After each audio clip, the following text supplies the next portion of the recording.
మళ్లీ మొదలవుతోంది. 6 నెలల్లో స్థానిక సంస్థల ఎన్నికలు నిర్వహిస్తామని సీఎం చంద్రబాబు ప్రకటించారు. ఇప్పటికే రాష్ట్ర ఎన్నికల సంఘం ఆ దిశగా వేగంగా అడుగులు వేస్తోంది. తాజా సమాచారం ప్రకారం వచ్చే ఏప్రిల్తో రాష్ట్రంలోని ప్రస్తుత సర్పంచుల పదవీకాలం ముగియనుంది. అటు మున్సిపల్ కార్పొరేషన్లు, మున్సిపాలిటీల పదవీకాలం ఇప్పటికే పూర్తయింది. అందుకే మే నెలలో అంటే వేసవి సెలవుల్లోనే ఎన్నికల ప్రక్రియను పూర్తి చేసేలా ప్రభుత్వం, ఎన్నికల సంఘం మొగ్గు చూపుతున్నట్లు తెలుస్తోంది. అయితే వేసవిలో ఎన్నికల నిర్వహణకు మొగ్గు చూపడం వెనుక బలమైన కారణాలున్నాయని చెబుతున్నారు. ఇప్పటికే గ్రౌండ్ లెవెల్లో ఆయా పార్టీల ఆశావహులు అంతా రెడీగా ఉన్నారు.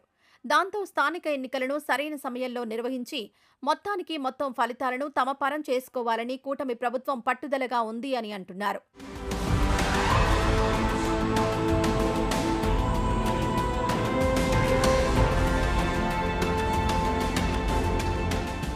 మరోవైపు స్థానిక సంస్థల ఎన్నికలను ప్రతిపక్ష వైసీపీ కూడా సవాల్గా తీసుకుంటున్నట్టు తెలుస్తోంది.